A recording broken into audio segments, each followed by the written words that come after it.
15 tahun, salah jurusan, Iya. terus salah pekerjaan. Iya. Nah, gimana, boleh nggak diceritain dulu sedikit pengalaman atau kehidupan masa lalunya sampai sekarang akhirnya menemukan, oh peran saya ternyata adalah konsultan. Kita nih kan serumit itu ya, bisa dilihat dari berbagai sudut pandang. Jadi kalau yang saya agak repot itu ketika orang itu mau gampangnya. Ini biasanya kalau mahasiswa nih, calon mahasiswa. Pertanyaannya pasti ujungnya, jadi saya harus kuliah di jurusan apa, Kang? Sebenarnya kalau misalkan Kang Dwi memperkenalkan diri ke halayak gitu ya, Kang Dwi ini seorang generalis atau spesialis? Nah, ini menarik.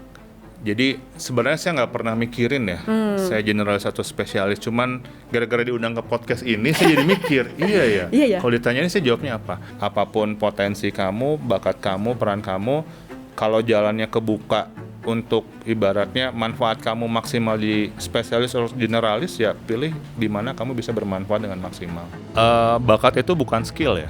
Bakat bukan skill. Bukan skill. Jadi bukan berarti Ada nggak sih kasus yang dihandle sama Kang Dwi ketika orang tuanya ini dia nggak bisa maksimal mengasuh anaknya dan akhirnya itu bisa selesai dengan tes sama Adwi pakai talent mapping? Ya. Jadi kadang gini ya, bakat itu.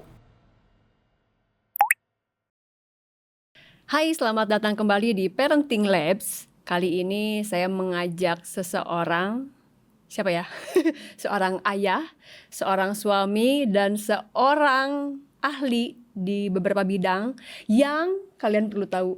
Akang ini pernah 15 tahun salah jurusan dan salah pekerjaan. Kang Dwi Prayoga. Sehat, Kang? Alhamdulillah. Kang, ini profil terbaru nih yang saya tahu ya tentang Akang Dwi ini konsultan bakat, bener ya? Ya. Konsultan karir, Ya. musician juga, Iya, hobi, musisi hobi. Terus ngajar juga akuntansi, bener ya? Terus bikin juga wadah komunitas pecinta sedekah. Iya. Bener. Pada zamannya sekarang lagi udah nggak aktif. Sekarang lagi aktif. Oke, boleh nggak diupdate lagi nih kehidupannya sedikit? Apa Oke. mungkin sekarang ada extend bidang ke ternak lele gitu, cupang? Nggak? Enggak sih. Kalau sekarang lebih banyak kesibukannya mendampingi UKM, terutama di sisi pengelolaan finansial. Saya jadi ternyata jalan hidup membawa saya ke membuka layanan accounting finance service lah ya, buat ngebantu UKM benahin keuangannya. Terus tadi di bakat dan karir saya pakai tools talent mapping, sama hobi musik ternyata nggak bisa dilepas, jadi tetap masih juga gitu. Masih Jadi tetap. ya setiap hari intinya sih ketemu orang lah. Oke, Kang, ini kan kehidupan Kang Dwi itu unik ya. Nah, Wah, saya tuh unik banget gitu. Tadi kalau misalnya dibahas 15 tahun salah jurusan, terus salah pekerjaan. Iya. Nah, gimana, boleh nggak diceritain dulu sedikit pengalaman atau kehidupan masa lalunya sampai sekarang akhirnya menemukan, oh peran saya ternyata adalah konsultan ini dan ini. Jadi sebenarnya salah itu kan waktu tidak sadar ya, jadi 5 tahun itu S1, 5 tahun S1, terus pendidikan profesi itu 1 tahun, terus S2-nya mungkin kurang lebih 3 tahun, dan di situ selama itu juga bekerja di bidang itu, yang mana sebenarnya kalau dibilang salah sih, kalau sekarang udah lebih bijak ya. Saya bilangnya bukan salah, tapi itu perjalanan menemukan yang benar. Jadi jangan dianggap salah. Kalau dulu saya bilangnya salah, tapi kalau sekarang bilangnya perjalanan menemu yang benar, ternyata butuh waktu 15 tahun. Itu kenapa? Karena dari situ perenungannya adalah waktu selama 15 tahun itu saya sudah sebagus apa sih di karir itu, di karir keuangan itu. Ternyata di balik laptop itu saya nggak bagus, biasa aja gitu, biasa aja, dan bahkan energinya besar yang dikeluarin dengan hasil yang biasa aja nih. Tapi ternyata ketika di depan orang pegang mic, oh ternyata energinya itu lebih luar biasa, happy-nya, dapatnya segala macam, dan ternyata dari belakang laptop ke depan orang itu kan butuh proses ya. Dan ternyata karena sudah merasakan itu, jadi merasa oh yang kemarin itu adalah perjalanan menemukan yang sekarang gitu. Jadi andaikan kesempatan itu nggak pernah hadir buat ngerasain, mungkin nggak ngeh juga ya bahwa yang kemarin tuh sebenarnya kurang sesuai gitu. Tapi karena akhirnya nyoba sesuatu yang baru dan ngerasa oh ini lebih pas, jadi sadar gitu. Baru nekat-nekatan lah mau ngapain nih Oh, gitu. berarti udah bukan lagi memandangnya, aduh salah jurusan nih, nyesel nih, enggak ya, tapi Sekarang mah ada udah nggak. hikmahnya, Iya, bisa sekarang mah ada dihikmahi. hikmahnya, bener, udah Nah, bisa. Kang Dwi ini kan bakat, karir, terus akuntansi juga, Iya. mendampingi UKM. Sebenarnya kalau misalkan Kang Dwi memperkenalkan diri ke halayak gitu ya, Hah? Kang Dwi ini seorang generalis atau spesialis? Nah, ini menarik. Jadi sebenarnya saya nggak pernah mikirin ya, saya generalis atau spesialis. Cuman gara-gara diundang ke podcast ini, saya jadi mikir, iya ya. Iya ya. Kalau ditanya ini saya jawabnya apa? Sementara saya terfikirnya adalah saya ini sebenarnya spesialis dalam helping people Menolong ya. general approach. Oh. Jadi saya spesialis menolong orang dengan berbagai bahasa. Bahasa bakat, bahasa finance, bahasa musik. Jadi sebenarnya kalau saya tarik benang merahnya, semua itu saya lakuin buat bantu orang. Nah, cuman bantu orangnya ada bantu sisi pemahaman keuangan bisnis, ada bantu orang pemahaman diri soal bakat, ada soal karir, ada bantu musik juga, misalkan suasana entertain acara dia segala macam. Tapi ternyata yang saya suka itu emang saya tuh ketemu orang-orang bermasalah tuh seneng. Oh. Gitu. Jadi saya senang. Kenapa? Karena saya senang mendengar masalah orang dan saya senang memikirkan itu kalau masalahnya gini berarti solusinya apa ya, segala macam itu saya senang. Jadi pada intinya si generalnya itu karena masalah yang datang ke depan saya tuh bermacam-macam. Jadi akhirnya saya general. Akhirnya kenapa melebar? Karena pas udah dapat masalah ini, oh ternyata harus belajar ini ya. Dapat lagi masalah ini, oh ternyata ini nggak cukup, belajar ininya dia juga. Nah akhirnya jadi general. Oh, jadi lebih bisa ini dong Bu ya, tahu gitu tentang ini, tentang banyak bidang gitu ya. Benar gitu. Bener. Oke Kang, tadi kan menyinggung nih ada tools bakat yang Kang Dwi pakai nih, Iya. namanya talent mapping. Iya, betul. Nah, boleh nggak nih? Mungkin teman-teman belum banyak yang tahu juga. Iya. Tools talent mapping itu apa sih? Ya, jadi sebenarnya simpelnya waktu saya itu kan di ujung karir yang sebelum menemukan yang lebih tepat bagi saya kan stres tuh. Stres itu akhirnya saya datang ke psikolog dan akhirnya ada banyak tools ternyata di psikologi itu yang bisa ngebantu kita untuk kita paham sama diri kita. Gitu. Nah, dari berbagai tools yang saya coba, ternyata pertanyaan saya itu dijawabnya sama talent mapping. Karena saya itu kan yang saya pertanyakan, saya kan nggak bisa terima cuman misalkan saya dibilang bapak nih ekstrovert, bapak nih Introvert. ini apa-apa. Oh, saya tuh harus kok saya begitu? Memang saya gimana? Saya uniknya apa? Nah, ternyata kalau di beberapa alat tes tidak terjawab tuh. Tapi begitu saya di talent mapping, keunikan saya benar-benar kelis gitu ya. Dari 1 sampai 34 bakatnya saya renungi, oh iya, gue tuh begini. Jadinya dari situ saya ngerasa talent mapping ini mencerminkan diri saya untuk di bidang kepribadian produktivitas gitu. Dan akhirnya gara-gara saya paham ini, saya pelajarin, saya pakai buat bantu orang. Nah akhirnya itu masalah yang hadir kan macam-macam ya.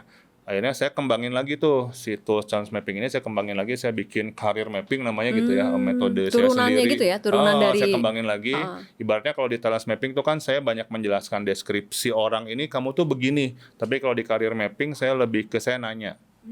Jadi ini kemungkinannya gimana? Kalau gini gimana apa segala macam gitu. Itu dari pengalaman saya bikin pertanyaan-pertanyaannya. Terus saya cobain ke beberapa orang. Alhamdulillahnya ternyata orang-orang ini berhasil merubah hidup gitu. Wah, drastis ya gitu. Seru lah.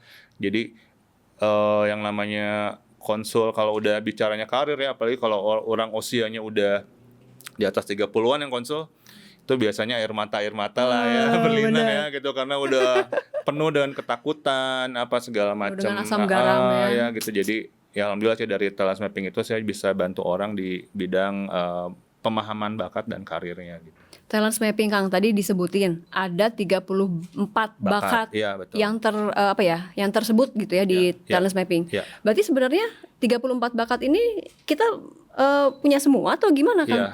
Jadi kan, boleh dikasih tahu nggak maksudnya hasil dari tesnya ini seperti apa? Jadi penelitiannya Gallup Organization itu kan dia meneliti puluhan ribu orang ya. Itu akhirnya ditemukanlah 34 bakat yang dibagi dalam 4 klaster ya. Kalau di talent mapping itu ada thinking, ada tiba-tiba lupa.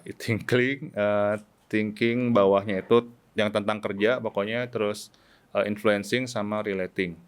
Nah, jadi nanti di situ kita akan tahu dari hasil tes kita itu lebih dominan kemana gitu. Dan dari misalkan thinkingnya tuh lebih ke kirinya, lebih ke kanannya, atau kalau misalkan ke kerjanya lebih ke mananya, influencingnya lebih ke mana. Nah itu saya sangat-sangat merenungi hasil saya gitu. Dan akhirnya saya benar-benar ngeh dengan, oh iya ini tuh benar gitu. Bahwa saya kalau ketemu orang, suka ngumpulnya tapi nggak suka ininya gitu. Suka itu tuh akhirnya kejawab Berarti gitu. rinci banget, Rinci. terdetail gitu Sampai ya. akhirnya direkomendasikan lah potensi kekuatan ya berupa aktivitas. Berarti saya tuh memang harusnya teaching, training gitu. Jadi saya malah memang jelek di Di belakang layar bookkeeping, ya. di accounting tuh saya jelek gitu. Narsis, berarti narsis Jadi ya. saya memang harus tampil, motivating segala macam.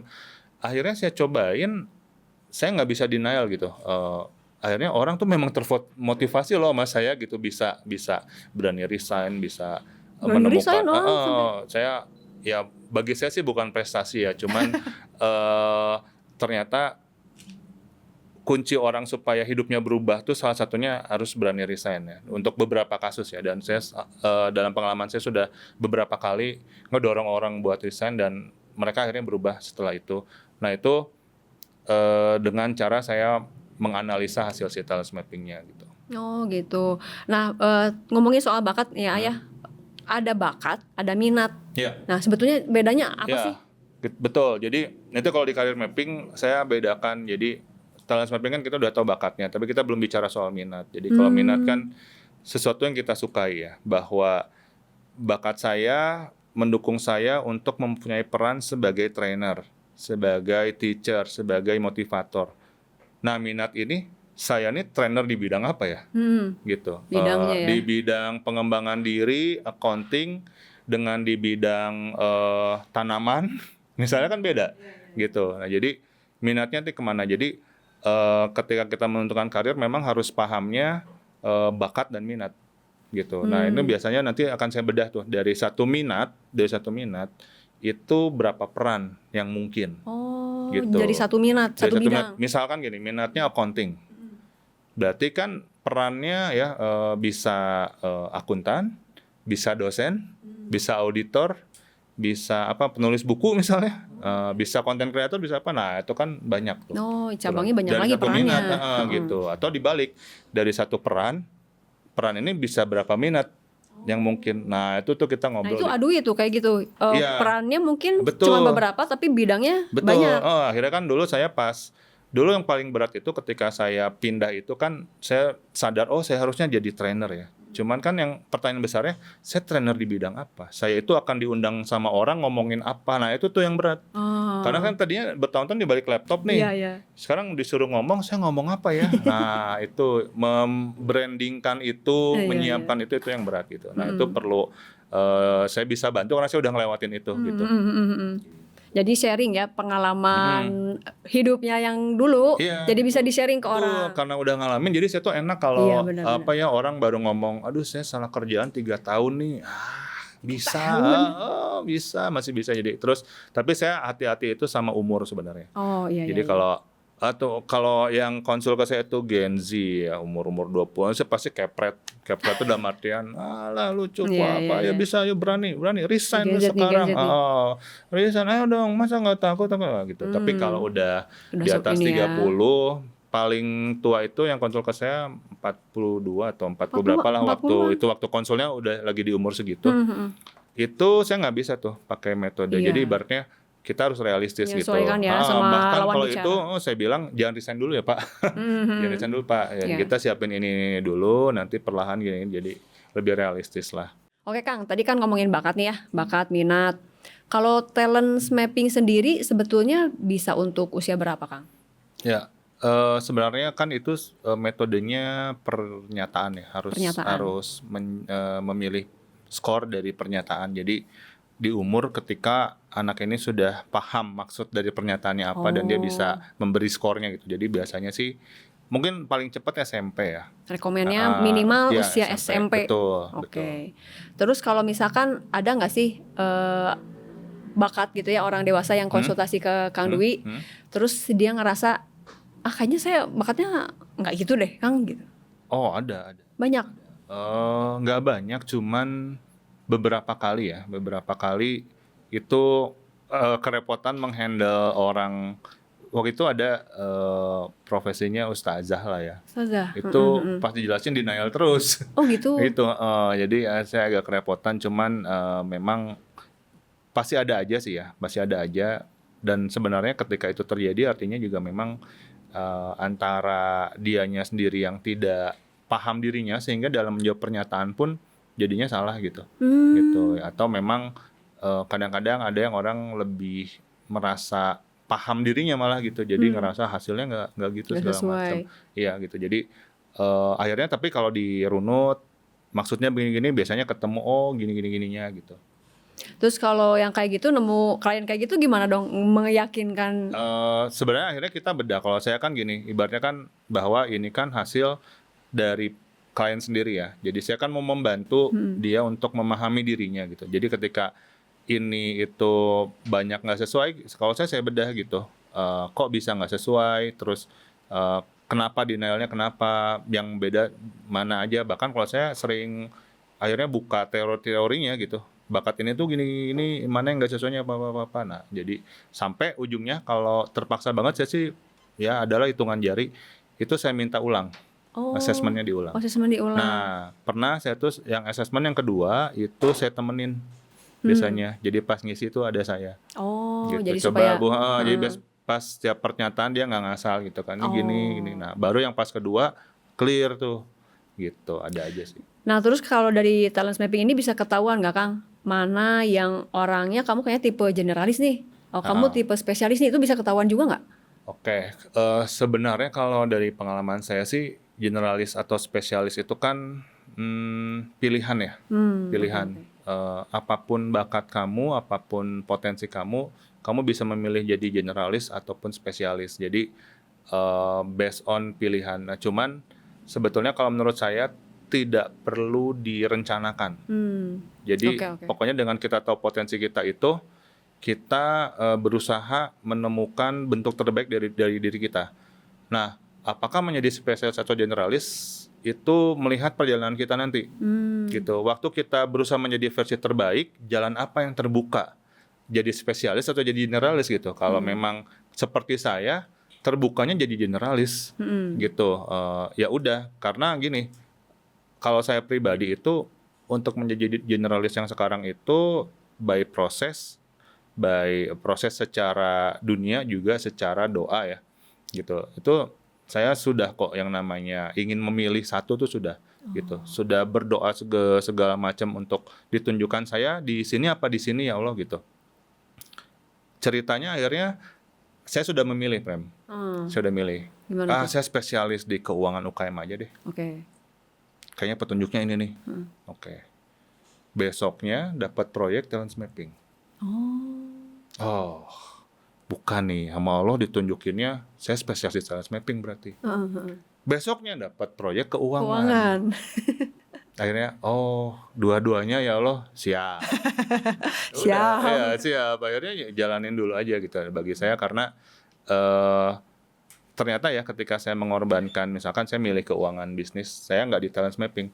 Ternyata after sampai sekarang gitu ada orang-orang yang memang hidupnya selamat setelah dia talent mapping ya. Saya kebayang kalau andaikan itu saya lepas gitu, karir talent mappingnya saya lepas, orang-orang ini mungkin masih dalam kehidupan yang sama ya gitu. Jadi saya mikir, mungkin memang tugas saya emang lebih dari satu. Jadi generalis itu bukan by design saya, bukan rencana saya, tapi itu jalan yang terbuka. Jadi menurut saya sih, apapun potensi kamu, bakat kamu, peran kamu, kalau jalannya kebuka untuk ibaratnya manfaat kamu maksimal di spesialis atau generalis, ya pilih di mana kamu bisa bermanfaat dengan maksimal.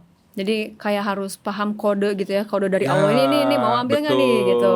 Betul. Mantap. Terus gini Kang, saya pengen tahu ada nggak sih mitos-mitos gitu ya atau miskonsepsi tentang bakat gitu. Mungkin ada orang tua yang pernah bawa anaknya untuk tes bakat, terus dia ngerasa harusnya bakat tuh ketahuan dari kecil nih. Iya, gitu. iya.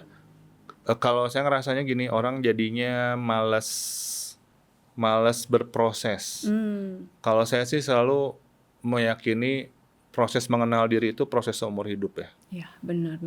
Jadi nggak bisa ada tools yang canggih banget, langsung tepat banget, kamu tuh kesini jalannya ini pasti sukses gitu. Enggak, tetap tools-tools ini kan menyimpulkan dari satu sudut pandang gitu ya. Talent mapping dari talent, mungkin yang lain dari kecerdasan, yang satu lagi mungkin dari zodiak misalnya, Oh, dari zodiak. apa itu kan sudut pandangnya beda-beda ya gitu. Sedangkan kita nih kan serumit itu ya, bisa dilihat dari berbagai sudut pandang. Jadi kalau yang saya agak repot itu ketika orang itu mau gampangnya. Iya, Ini iya. biasanya kalau mahasiswa nih, calon mahasiswa. Pertanyaannya pasti ujungnya, jadi saya harus kuliah di jurusan apa, Kang? Itu pertanyaan yang akan saya gamparin balik. Kenapa? Yang harus jawab itu kamu, bukan saya. Gitu. Saya kasih pilihan ini, ada pilihan ini. Nah, yang ini tuh kecocokannya begini, yang ini tuh cocoknya karena begini. Nah, nanti jadi habis itu kan dia harus explore lagi. Iya. Nah, jadi orang tuh pertama sering menganggap bahwa hasil dari tes ini menjadi mutlak harus gitu ya, pasti gitu. Padahal menurut saya tools itu sebenarnya cuma mendukung untuk kita perjalanan berikutnya.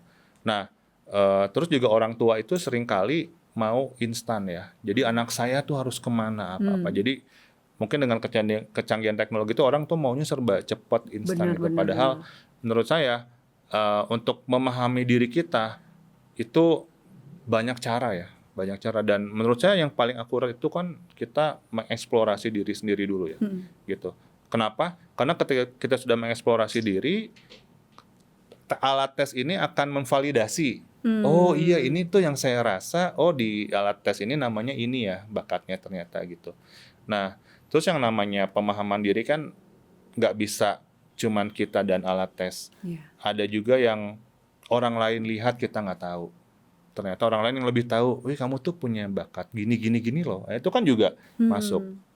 Dan kalau kita tarik yang paling tahu tentang diri kita kan tentu yang menciptakan kita ya. Jadi ya kadang-kadang alat tesnya bilang gini, tapi ternyata jalan kita kemana segala macam ya karena kita ada yang nyiptain. Gitu. Kita ada yang nentuin jalannya kemana. Jadi ya menurut saya bakat itu adalah anugerah yang tapi tidak instan menjadi jawaban atas semua permasalahan hidup, enggak gitu. Jadi ini guide yang bisa dipakai. Nah, problemnya ada yang pakai, ada yang enggak.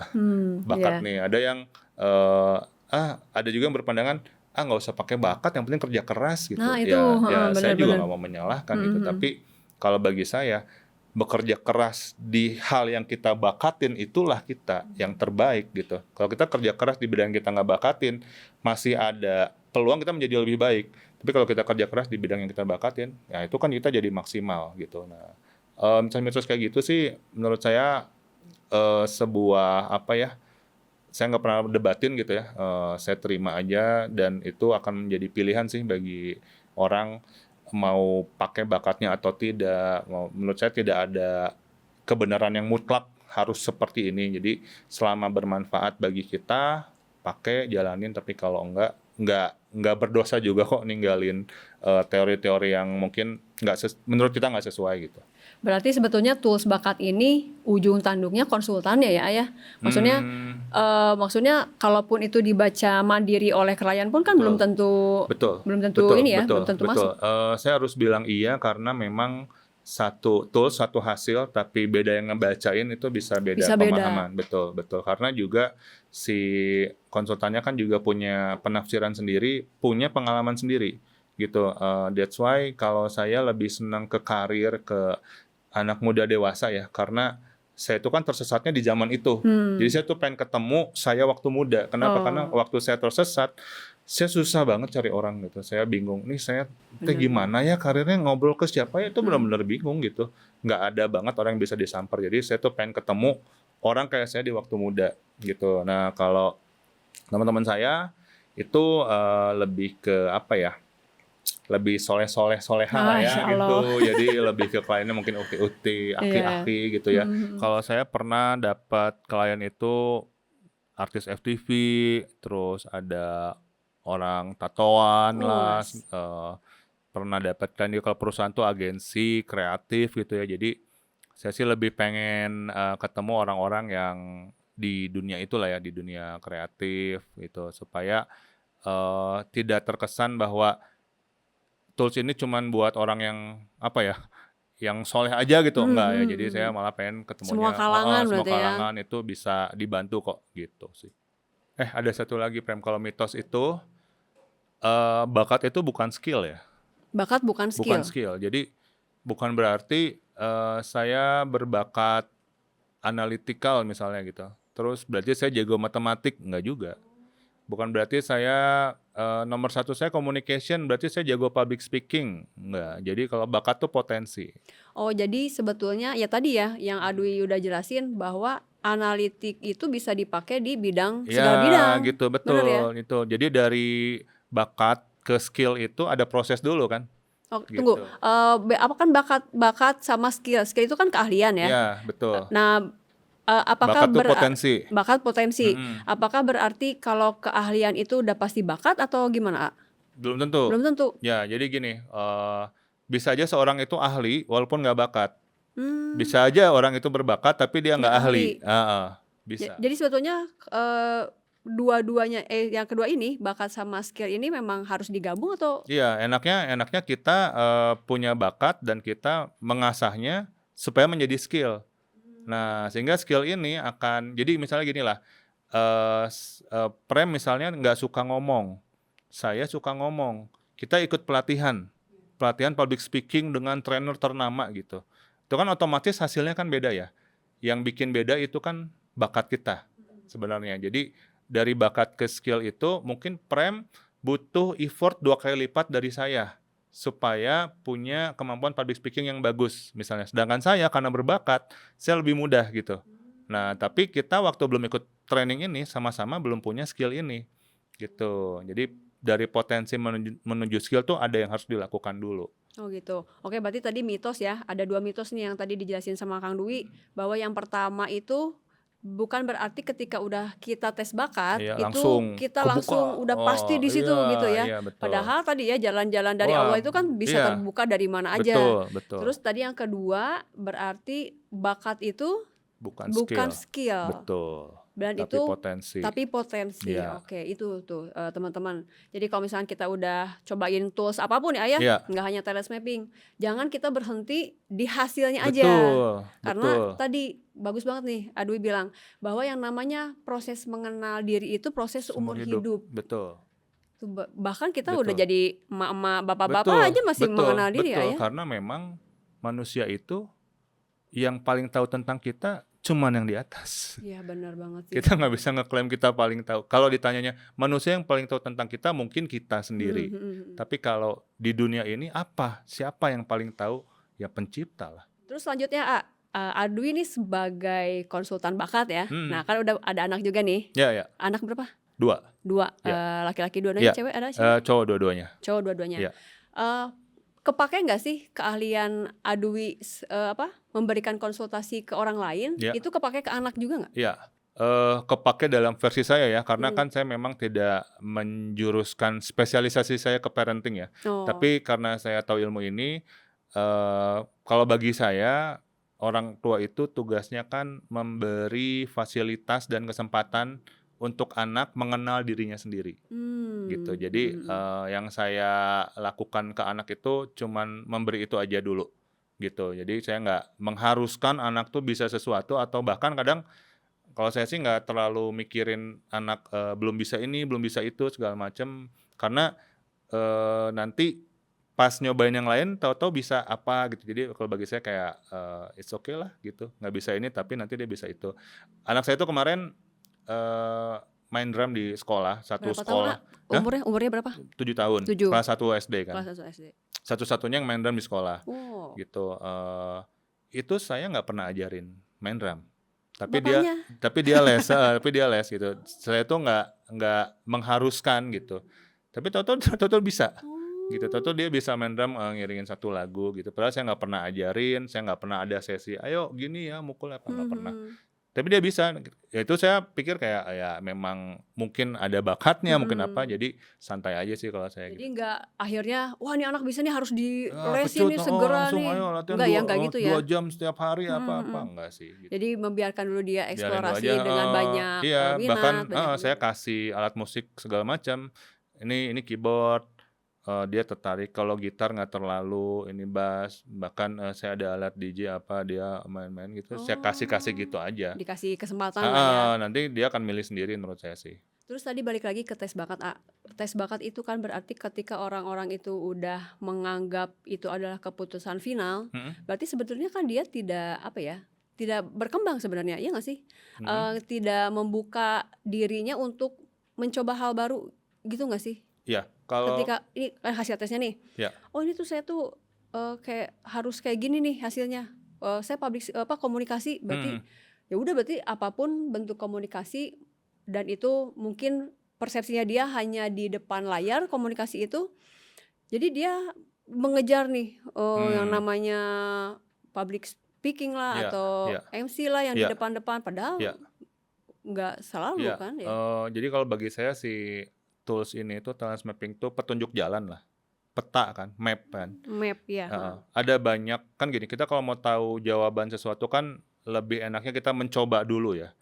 Jadi kalau kita mau tahu kita bagusnya kemana, kita cobain dulu, kita rasain, baru kita tahu kan gitu. Paling benernya kan gitu. Iya iya. Cuman ada berapa hal yang harus kita coba gitu kan. Mmm, mhm. Masa buat tahu harus jadi nyobain semuanya gitu.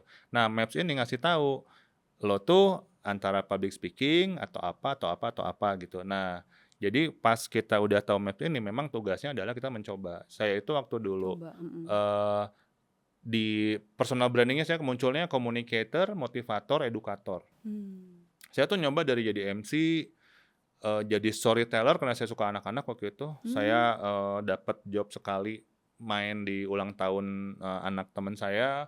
Wah, ngedongeng, ketawa-ketawa gitu Oh. dan ternyata capek habis itu.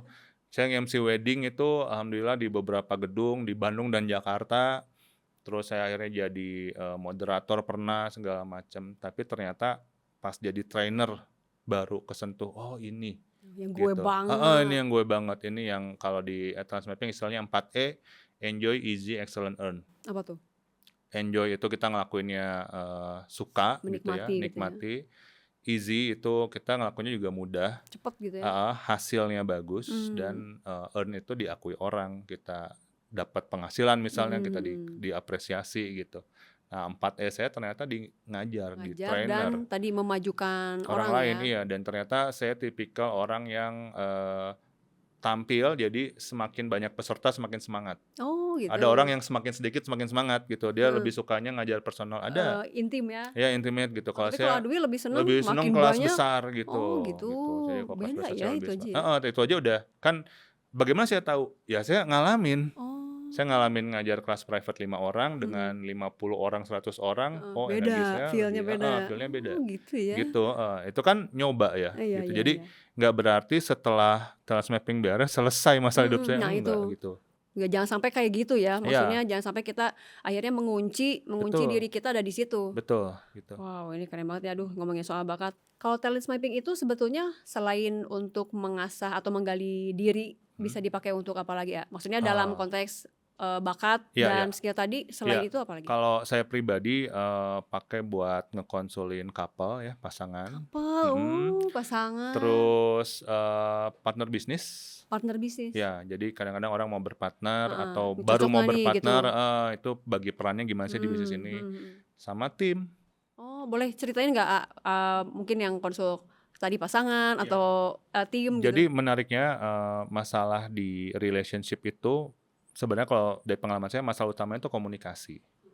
Dan komunikasi yang tidak terbuka ini menumpuk akhirnya jadi masalah. Nah, ketika melakukan sesi talent mapping-nya bareng, saya tuh bisa menebak masalahnya gitu. Yang bentrok tuh bakat ini sama ininya dia nih. Si ini ininya kuat, si ininya lemah. Jadi ada kemungkinan ini mikir apa, ini gini ya gitu. Nah, itu di kehidupan sehari-harinya tidak terkomunikasikan. Akhirnya saya yang Oh. bisa melihat itu, saya sampein, akhirnya mereka kan jadi diskusi, "Iya sebenarnya aku gini, sebenarnya gini gini gini," gitu. Nah, itu akhirnya couple itu, bisa saya kasih PR. pulang dari sini obrolin ini ya, dan saya nggak usah tahu hasilnya Iya apa, iya. kalian aja. Nah itu akhirnya sempat ada masa, klien saya banyak couple, Mhm mhm. dan akhirnya saya tuh berhenti mem-branding karena waktu terakhir itu couple-nya bilang, "Kang, kami ada masalah rumah tangga," cenah. Terus saya bilang, "Saya bukan konsultan pernikahan," saya bilang, "tapi saya cuman bisa membaca karakter, bapak dan ibu dari hasil trans mapping. Jadi saya nggak bisa kasih solusi atas, masalah pernikahan ya." Nah dari situ saya ngerasa, wah bahaya nih. Oh, Saya iya. takutnya ke Branding-nya jadi branding ngegeser. ngegeser, dan saya nggak berani waktu itu Heeh karena heeh. ngerasa ya belum pantas lah ya Mhm gitu. mhm. Itu akhirnya saya, berhenti branding di couple, jadinya lebih ke karir sama ke organisasi ya gitu. Kang, jadi gini kan pola asuh di rumah itu ya, Ya, apalagi ya mungkin yang anaknya ada lebih dari satu, itu mhm, kan ngaruh dari bagaimana diri orang tuanya, diri mhm, orang tua dari ibunya atau ayahnya. Nah, ada nggak sih kasus, yang di-handle sama Kang Dwi mhm. ketika orang tuanya ini dia nggak bisa maksimal mengasuh anaknya dan akhirnya itu bisa selesai dengan tes sama Oh, Dwi pakai talent mapping? ya ya, jadi kadang gini ya, bakat itu sepengalaman saya mempengaruhi cara komunikasi, cara berkomunikasi. Misalkan orang empati itu, orang harmoni dan empati itu senangnya damai, nggak mau ribut, dan nggak mau ngomong.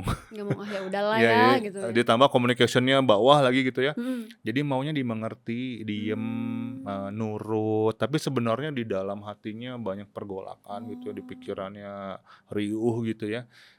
Itu perlu dibantu gitu, perlu dibantu. Nah, jadi kalau tentang couple itu memang akhirnya dengan talent mapping ini kita bisa ngelihat nih, oh ini pola komunikasinya agak seperti apa. Nah itu biasanya kalau yang dapat klien seperti itu dan itu istrinya, itu biasanya saya pancing.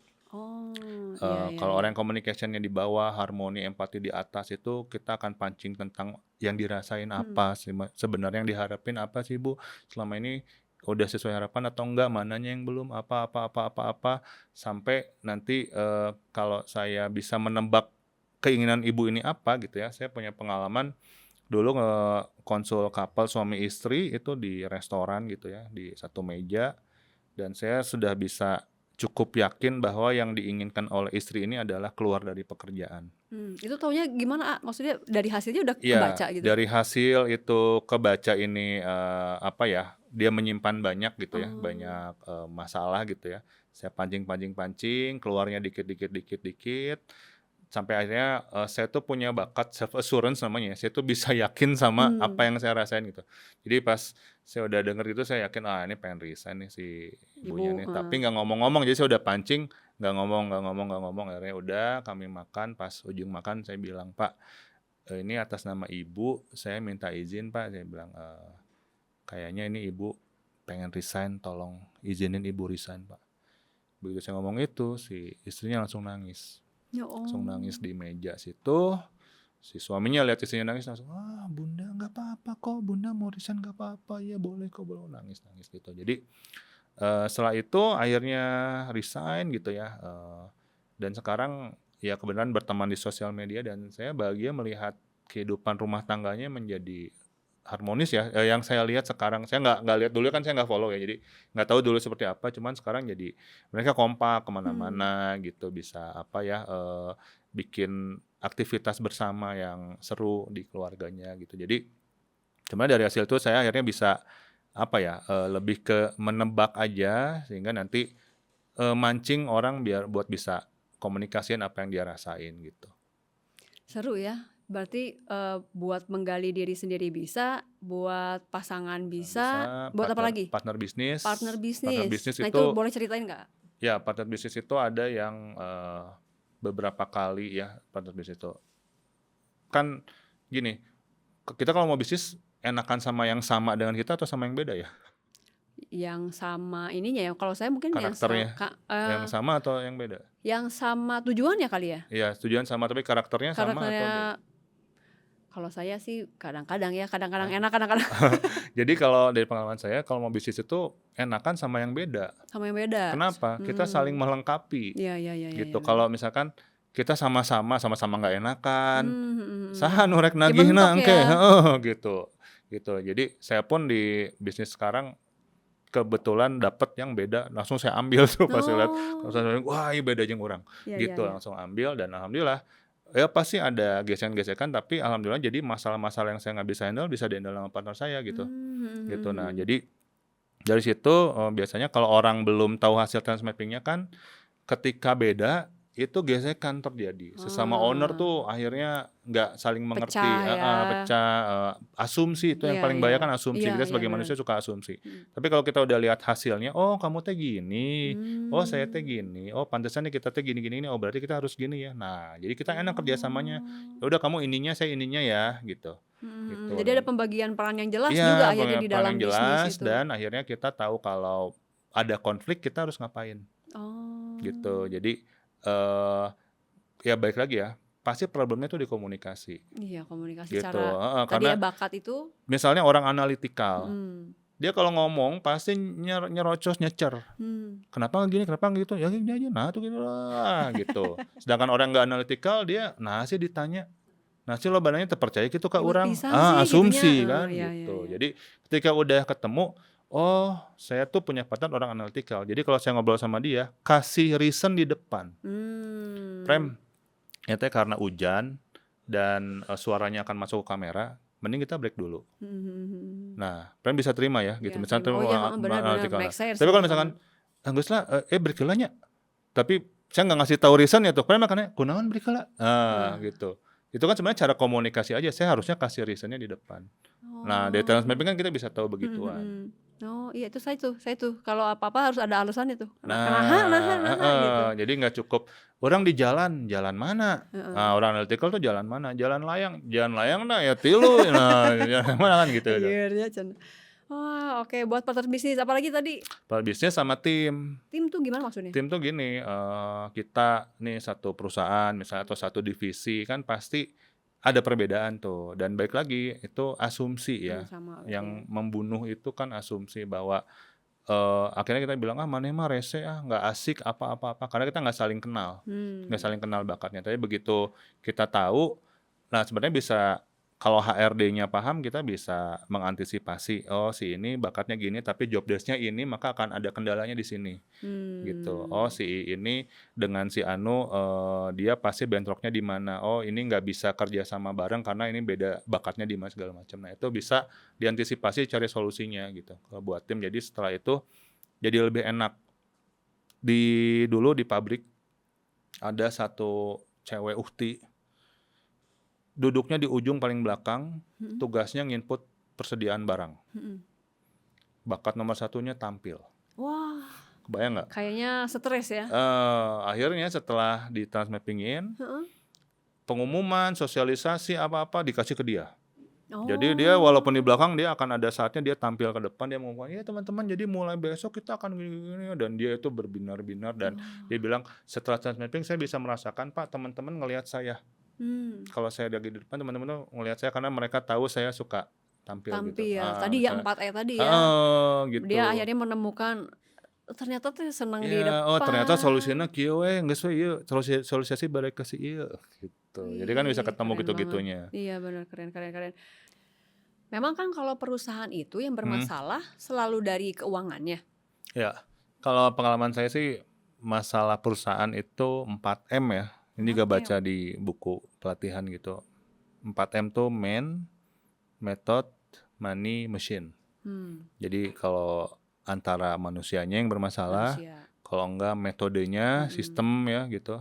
Terus keuangan keuangan. atau alatnya yang bermasalah. Mmm, Jadi 4M ini. Nah, cuman kalau kita lihat dari 4M ini paling rudet, paling paling rumit. ribet manusia ya, Wah iya sih ya, bener ngurusin bener bener. manusianya gitu. Jadi kadang-kadang kalau masalah keuangan tuh kenapa ya?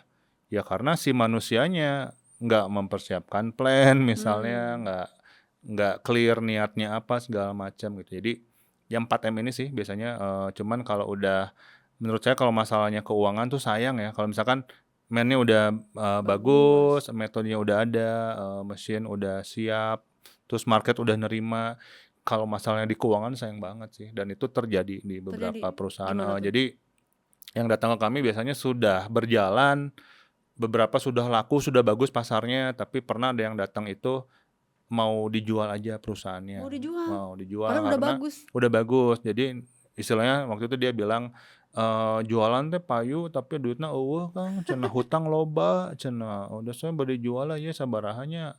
Bentar saya teh, ini teh ada laporan keuangannya Kak?